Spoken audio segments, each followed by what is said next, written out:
ఈరోజు వేదిక పైన వేదిక ముందర తెలుగుదేశం జనసేన నాయకులు జెండాలు పట్టుకొని మీ ఉత్సాహం చూస్తా ఉంటే ఎదురొస్తే బడిత పూజ చేస్తామని చెప్పే స్థాయికి వచ్చారు. మన శక్తిని ఎవ్వరూ ఆపలేరు. తెలుగుదేశం జనసేన గెలుపు అన్స్టాపబుల్.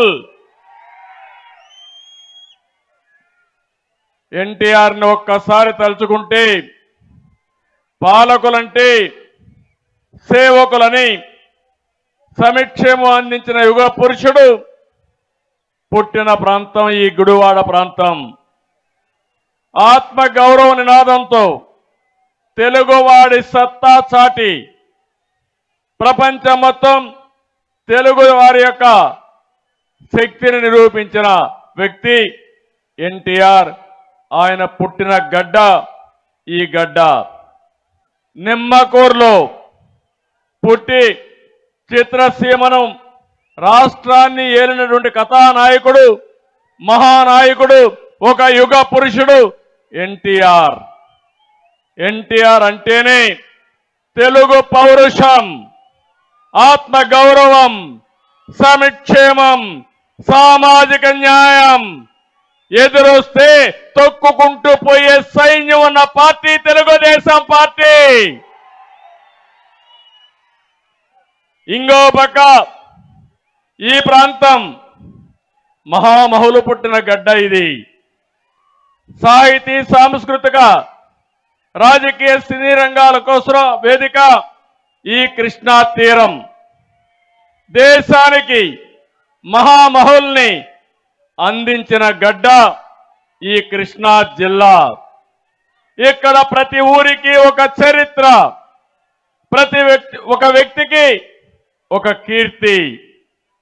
వ్యక్తులను ఒకసారి ఆలోచిస్తే భోగరాజు పట్టాభి సీతారామయ్య గారు, గొట్టిపాటి బ్రహ్మయ్య, చంద్ర రాజేశ్వరరావు, కేఎల్ రావు, మండలి వెంకట కృష్ణారావు రాజకీయ ఉద్దండులు పుట్టిన ప్రాంతం. కృష్ణా పత్రిక వ్యవస్థాపకులు ముట్లూరి కృష్ణారావు గారు, ఆంధ్ర పత్రిక కాశీనాథన్ నాగేశ్వరరావు, పత్రికా ప్రముఖులు నార్ల వెంకటేశ్వరరావు. ఇలాంటి ప్రముఖులంతా ఈ జిల్లా వారే. అక్కినేని నాగేశ్వరరావు గారు, వేదాంతుల రాఘవయ్య, గొప్ప గాయకుల ఘంటసాల, కృష్ణా తీరం కథలు రాసిన మల్లాది రామకృష్ణ శాస్త్రి, వేటూరి సుందర రామ్మూర్తి ఇక్కడ వారే. జ్ఞానపీఠ అవార్డు గ్రహీత విశ్వనాథ సత్యనారాయణ గారు కూడా ఈ గడ్డ మీదనే పుట్టాడు. బ్రిటిష్ కాలంలో ఇండియా క్రికెట్ టీం కెప్టెన్ అందించింది మన బందరవాసి సికే నాయుడు. సంఘ సంస్కర్త త్రిపురనేని రామస్వామి, జాతీయ జెండా రూపశిల్పి పింగళ వెంకయ్య, అయ్య దేవర కాళేశ్వరరావు, గోరా వంటి మహనీయులు ఈ గడ్డ మీదనే పుట్టారు. నాట్యకళలో ప్రసిద్ధి మన కూచిపూడి. కూచిపూడి నాట్యం దేశానికే గర్వకారణం, ప్రపంచమంతా కూడా ఆచరణీయం. అవన్నీ తలుచుకుంటే మనసు పులకిస్తుంది. సమాజాన్ని ప్రభావితం చేసే అలాంటి మహనీయులను స్మరించుకుంటే ఒక స్ఫూర్తి, ఒక ఉత్తేజం, ఒక చల్లని సాయంత్రం.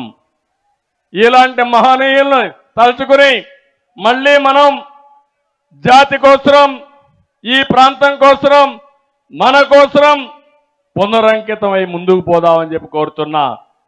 ఇంకో పక్కన ఎన్టీ రామారావు గారు రాజకీయాల్లో ప్రవేశించిన ప్రాంతం ఈ యొక్క గుడివాడ.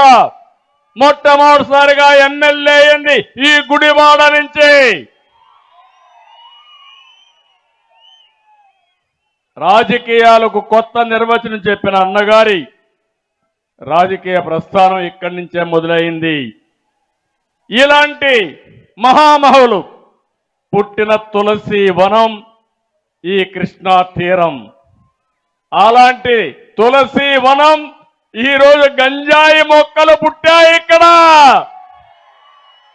అవునా కాదా అని మిమ్మల్ని అడుగుతున్నా.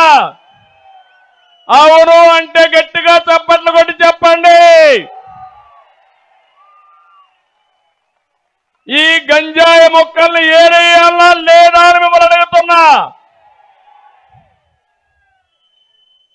పవిత్రమైన ఈ మట్టిని మలినం చేస్తున్నారు. అధికారం అంటే బూతులు, దోపిడీ, క్యాసినోలు, పేకాటలు, కబ్జాలు. వింటున్నారా తమ్ముళ్ళు? నిన్న కూడా సంక్రాంతి వచ్చింది. మనకందరికీ సంక్రాంతి కోసం మనం ఊర్లోకి వస్తే ఈ దుర్మార్గులు క్యాసినోలు పెట్టి పేకాట ఆడించి మన దగ్గర డబ్బులు కొట్టేస్తున్నారంటే ఇంకా కొవ్వెక్కి విపరీతంగా మాట్లాడుతున్నారు. ఒకటే చెప్తున్నా, తెలుగుదేశం ఎవ్వరికీ భయపడదు, భయపడే సమస్య లేదు. ఈ రోజు ఉంది, రేపు ఉంది, ఎల్లుండి కూడా ఉంది. తొందరలో చెప్తాను మీ అందరి కథ. వదిలిపెట్టం, జాగ్రత్తగా ఉండమని హెచ్చరిస్తున్నా. మంచిగా మీ పని చేయండి, మేము కూడా సహకరిస్తాం. మీరు చేసిన రౌడీయిజం, మీరు చేసిన అరాచకాలు గుర్తు తెచ్చుకుంటే రక్తం పొంగుతుంది. 15 సంవత్సరాలు నేను అధికారంలో ఉన్నా. ఎన్టీ రామారావు గారు 8 సంవత్సరాల అధికారం ఉన్నారు. 22 సంవత్సరాలుగా మనం కూడా ఆలోచించుంటే ఈ గంజాయి మొక్కలు పెరిగేటి ఆ తమ్ముళ్ళు అని మిమ్మల్ని అడుగుతున్నా. ఇంకో పక్క ఒక ముఖ్యమంత్రి పదవికి అర్హత లేని వ్యక్తి ముఖ్యమంత్రి అయ్యాడు. అందుకే చూస్తే బూత్ శ్రీ అయితే ఆయనకి ఎమ్మెల్యే పదవి, బూతు రత్న అయితే ఆయనకు ఎంపీ పదవి, బూతు సామ్రాట్ అయితే అతనికి మంత్రి పదవి. ఇది ఈరోజు రాష్ట్రంలో ఉండే రాజకీయం. ఎంపీ అంటే పార్లమెంట్లో మాట్లాడి కేంద్రాన్ని మెప్పించి 1-2 ప్రాజెక్టులు తేవాలి.